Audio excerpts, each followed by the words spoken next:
Hi, I'm Jeff Pulver. What do I do? I challenge the status quo. I believe in people. I invest in others, and I take having fun very seriously. Okay, embarrassingly so, it is true. Here in Tel Aviv on the 1st of November in this great year of 2011, I was offline. Apparently, several people were trying to reach me, and they actually resorted to the old-fashioned way of finding Jeff because my devices were turned off. My focus was away, and I was actually in another world, this physical world, interacting with things called people, and it was pretty incredible. And then every time I turn around, I hear that Lucas is looking for you, and I said, I have to stay where I am. Lucas has to find you. He found me. I'm here now.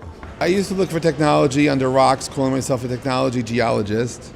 I believe technology anthropology comes from discovering technology from people, from interacting with them, not talking at them, but with them, discovering people that are doing amazing things. So I look for the discovery process, the aha, and find those people that are just changing the world or about to. The 140 conference tomorrow here in Tel Aviv is going to be looking at the what I call the state of now, and really the effects of the real-time internet on people's lives. Some people will be talking about finding meaning, understanding what things are at. Others will be more topical, look at things such as social revolutions and social change. Certain famous Israeli music artists will be talking about how they're discovering the real-time web and how they're connecting with fans or affecting change or really touching other people's lives. It's an all-day affair. It's a very different conference. It's a conference which is nothing to do about Twitter, but everything to do about the real-time web. And so I stole the name 140 because I thought it was about Twitter originally, but after running this for 3 years, I realized it's really about life. I think privacy in the future will have a different word and different meaning in different contexts. I think privacy has been a word that meant something a very long time ago, but something which in fact evolves over time. Our expectations, I believe, is generational.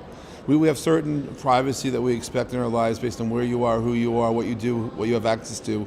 But as your life experiences change, so does your expectations for privacy.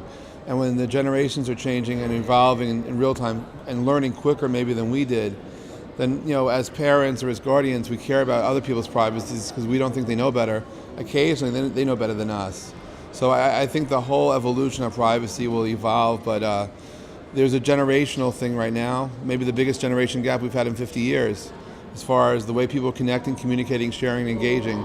In college, in elementary schools and in secondary schools, many of the schools have banned things like Facebook, only to find out that the kids are actually doing things like going on mobile and are actually communicating directly, that we have these relationships now where parents are going to teachers as a back channel to find out how their students are doing because the kids will not friend their parents. We have other issues where schools have banned friending of students because of teacher-child relationships, and yet how would you like to be a child in a school where your teacher doesn't want to be your friend?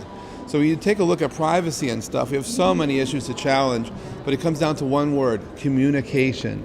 And I think that you want to understand how privacy evolves, understand how we the people of the world learn how to communicate, how we evolve, how we expect to communicate, and how that evolution of communication affects everything.